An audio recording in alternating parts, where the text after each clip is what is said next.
नमस्कार साथियों। तो हम बीएड सेकेंड ईयर के क्वेश्चंस को डिस्कस कर रहे थे और हमारा पेपर था PE7B। Okay, gender, school and society, और जिसमें कि हमने फेमिनिज्म के बारे में बात कर लिया था।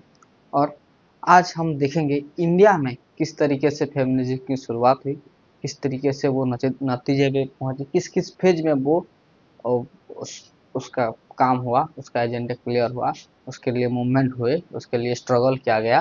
ओके, वो सारी बातें हम करेंगे। सही है, तो देखते हैं feminism in India. Feminism in India, हमारे देश में feminism in India is struggle for equal political, economic and social right for Indian women. Okay, feminism in India किस लिए हुआ था? This is the struggle for equal political, economic, social right. Okay, political rights, economic right, social right for Indian women के लिए Indian feminism struggle किए थे। Unlike the western women movement, unlike जैसे हमारे वेस्टर्न, पहले तो ये इसकी शुरुआत वेस्टर्न कंट्रीज में हुई थी। Okay, unlike western women, Indian women's movement was started by man. Okay, सबसे पहले किन किन लोगों ने क्या था? मेंस। ओके, पुरुषों ने पहले इस मूवमेंट की शुरुआत की थी and later join by women, और उसमें धीरे धीरे womens are been jointed. Okay, तो history of Indian feminist movement was divided into 3 page. Okay, अगर हम इंडियन फेमिनिज्म को देखें तो it will be divided into 3 page. First page, second page and third page. First page कब कब की बात है? 1852 लेके 1915। ओके, सेकंड पेज 1915 से लेके 1947, जब हमको आज़ादी मिली। And third page post independence और आफ्टर 1947। सही है, पहले की बात। ओके, पहले जब 1850 से लेके 1950 की बात करें तो हमारे इंडिया में लड़कियों के लिए जीना बहुत ही मुश्किल था, बहुत ही मुश्किल। ओके, उनको क्या कहते हैं कि छोटे छोटे बच्चों की शादी कर दिया जाती थी बूढ़ों के साथ। हाँ या ना? अगर वो कोई कोई कोई बूढ़ा टपक गया तो फिर उस बच्ची को उस बूढ़े की चिता के साथ ही जला दिया जाता था, टू मेक हिम सती, सती प्रथा, है ना? थैंक्स टू राजा राम मोहन रॉय, जिन्होंने इस बहुत प्रथा को चेंज किया। चेंज करने में एक बहुत ही बड़ा योगदान है उनका, है ना? जैसा कि आप कहते थे, पता है, वो ढोल नशा, एक गांव में ऐसे अगर किसी की डेथ हो गई तो उस छोटी सी लड़की को उसके खुद उसका पिता खुद उसको भांग पिलाता था ताकि वो थोड़े से नशे में रहे, और खुद उसको थोड़ा सा नचाते हुए उस आग में घुमा के उसको उस आग में झोंक देता था। ओके, अगर आप ये कितनी क्रूशियल, एक जिंदा आदमी को आप आग में झोंक देंगे।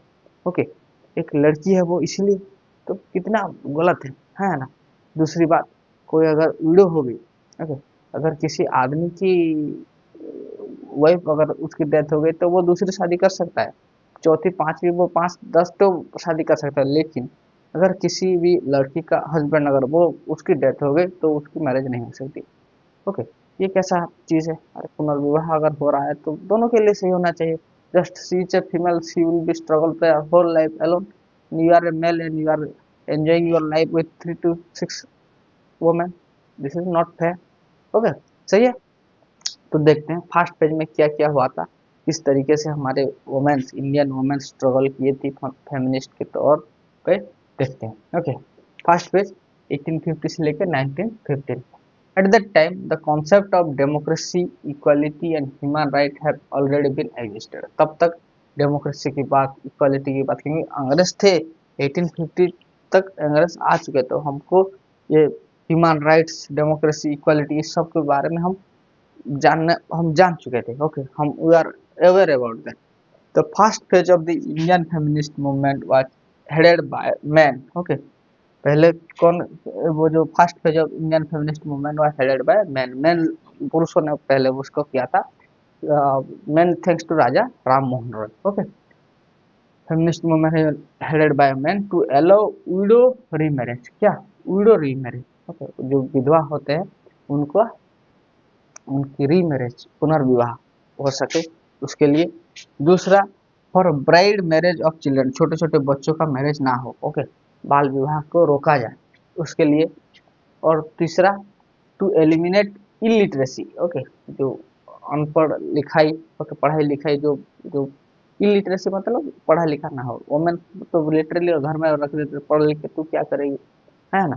सो उसको हटाने के लिए to eliminate illiteracy, to ensure property right, और क्या, संपत्ति में, प्रॉपर्टी राइट में भी उनका अधिकार होना चाहिए। देखिए, अगर कोई लड़की किसी अपने माता पिता के घर से शादी करके निकल गई, तो उसके बाद तेरा तो ससुराल ही घर है तेरा, और यहाँ पे कहाँ से संपत्ति, उसके ससुराल वाले वजह से तो दूसरे की बेटी, यहाँ पे तेरी प्रॉपर्टी का राइट्स क्या है। सो वो ना, वो एक वोमेन ना इधर की होती है ना उधर की होती है।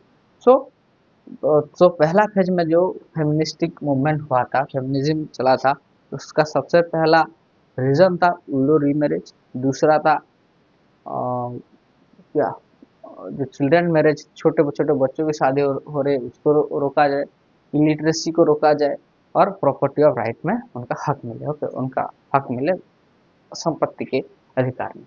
ये था फर्स्ट फेज। सेकंड फेज में हमारा है 1950 से लेके 1947, मतलब ये जो हम इंडिपेंडेंस के अगर हमारा जो नेशनलिस्टिक मूवमेंट में ये लोग साथ दिए हैं, ओके। तो second phase was due to women's participation in nationalistic movement, okay, जातीयता जो आंदोलन थे उनमें इन्होंने बढ़ चढ़ के हिस्सा लिया था वुमेन्स में, okay. Women struggle for issue like women education, किन किन के लिए, women education, their political participation as well as their leadership role in political parties, okay. किस लिए, देखिए, वुमेन्स का एजुकेशन में आना, ओके, उनको पॉलिटिकल पार्टी में ज्वाइन करना, और their leadership in the political party, इन तीनों चीज़ों के लिए 1947 में, 1915 से लेकर 1947 के, this is the second phase of the feminism in India, okay. बहुत सारे ऐसे हमारे लीडर थे जो कि वुमेन थे, ओके, बहुत सारे गर्ल्स एजुकेशन लेने की कोशिश कर रहे थे, सही है। तो this is they are highly join in nationalistic movement for this, hope you understand this. Number third phase is post independence, independence के बाद जो फेमिनिज्म दिखाई दे रही है वो, during this phase after independence India women challenges gender inequality, जो भेदभाव होता है जेंडर से लेके हमारे हिंदुस्तान में, उसके लिए उन्होंने स्ट्रगल किया, in language, religion, education, employment, wages, decision making etc., okay, सही है। किस किस के लिए, पहली बात तो जेंडर इनइक्वालिटीज किया जाता था हर जगह, अभी भी होता है ना, तू लड़का है तू लड़की है, इसके इसके बिना पे बहुत सारी अपॉर्चुनिटी लड़कियों को दी जाती है, बहुत सारी फ्रीडम लड़कों को दी जाती है, लेकिन लड़कियों को रिस्ट्रिक्टेड किया जाता है। दैट्स द पहला थिंग्स, द रिलीजन, ओके, तू उस धर्म की लड़की है, तू उस जाति की लड़की है, तू कोलूटा है, ये सारी चीजें कितने कहा जाते हैं। That's for that, okay. For education, education के लिए घर से लड़ाई करनी पड़ती है, बहुत सारे माता पिता चाहते हैं कि पढ़ाई होने के साथ साथ, पढ़ाई तो नहीं, एक सिर्फ एक ही मौका देंगे, लड़के को 10 मौका देंगे, लेकिन लड़की को सिर्फ एक बार में हो गया तो हो गया, नहीं तो तेरी शादी करके तेरे को बता देंगे, okay. We don't have the time to engage you, okay, हम घर में कितने दिन बैठाएंगे तेरे को, ऐसा बोल के उसको निकाल दिया जाता था शादी करके, ओके। एम्प्लॉयमेंट, जॉब के लिए उसको दे हैव टू बी, क्या, उनको आंदोलन करना पड़ता था। वह जैसे मैंने बताया था, एक इंडस्ट्री में अगर मेल काम कर रहा है 8 घंटा, तो उसको मिल रही है वजह 250 रुपया, और एक फीमेल जो कि 10 घंटे सबसे पहले आके सबसे बाद में जाएगी, फिर भी उनको पैसा मिलता है कितना, 150 रुपया। तो वजह में भी कमी होती है। डिसीजन मेकिंग इटीसी, ओके, जो घर में कोई फैसला होगा तो पुरुष ही लेगा, फीमेल की जो मत होता है, उनका जो डिसीजन होता है, उसको उस पर भाव नहीं दिया जाता था। तो इसके लिए, इन सब चीज़ों के लिए वहाँ पे क्या, feministic behaviour, feministic movement would be started. The struggle for the violence against women, okay, बहुत सारे ऐसे केसेस हैं जिसमें violence against women, pre marriage, after marriage, okay, होते हैं। तो उन सब के चीज़ें भी फेमिनिस्टिक खड़ी हुई, कहीं भी कोई औरत के ऊपर कोई अत्याचार हुआ, तो ये जो फेज ऑफ वुमेन, क्या बोलते हैं, feministic movements are being there for their safety, for their protection, for their right, for their equal right, okay, सही है।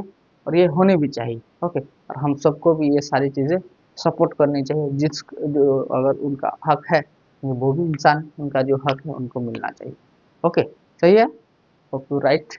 You have to write this. सही है, फिर हम आगे बात करेंगे। अच्छा से लिख लीजिए।